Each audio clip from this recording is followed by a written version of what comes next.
এই ডগাগুলো উপরের দিকে চলে যাচ্ছে। দেখো এগুলো আমি আম গাছে দিয়ে দেবো এই যে এইভাবে, কিন্তু এরা তো কোনোভাবেই হচ্ছে না।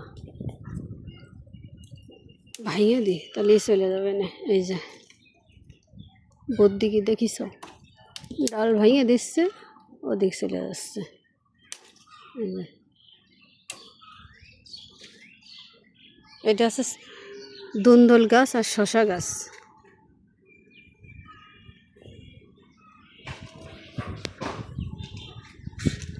ডগা দেখিস কি মোটা মোটা ডগা হয়েছে।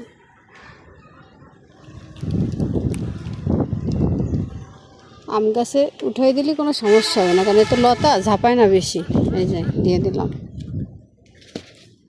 চলে যাক। শশার পর মনে করতে হবে, কিন্তু এত ভিতরে ভিতরে হয়েছে করা যাচ্ছে না। আর শশা গাছটা নষ্ট হয়ে গেছে, মানে এই গাছের জন্য। এক গাছের ভিতরে আর এক গাছ কখনোই ভালো হয় না, একটা ভালো হবে তো আর একটা খারাপ। প্রথমে কিন্তু শশা গাছগুলো খুব সুন্দর হয়েছে, কিন্তু এখন এই পোল্লা গাছের যে এত পরিমাণ তেজ, এই তেজের জন্য আমার শশা গাছগুলো নষ্ট হয়ে যাচ্ছে। এই যে দেখি কি পরিমাণ হয়েছে।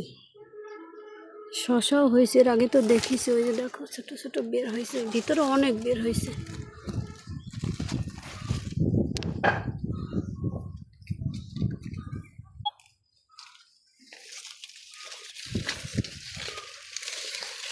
সিম গাছও লাগাই দিছি। ওই যে চালকুমড়া গাছের ওইখানে আবার গোড়ায় সিমের বীজ পুঁতে দিছি। আজকের ওয়েদারটা খুবই সুন্দর, প্রচুর পরিমাণে বাতাস আসছে। আর এই যে বোম্বাই মরিচ আমার খুব পছন্দ, কিন্তু আমি গাছ বানাতেই পারলাম না। ফুল আসে কিন্তু ঝরে যায়, স্প্রে করেছি, হচ্ছে না। এই জন্য আশা ছাড়িয়ে দিয়েছি যে হবে না, যা হয় হোক।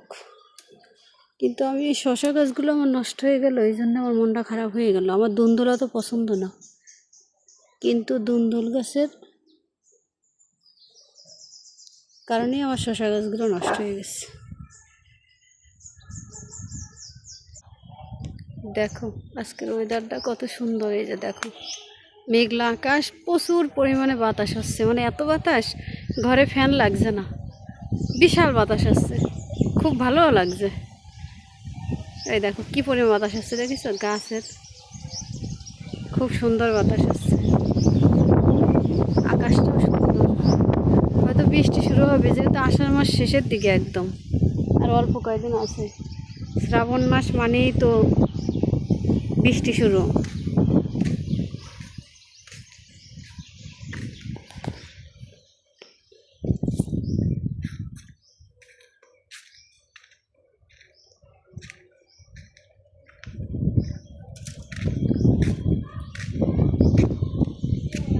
দেখো এখান থেকে উঠানো হয়েছে আমার চালকুমড়া গাছ।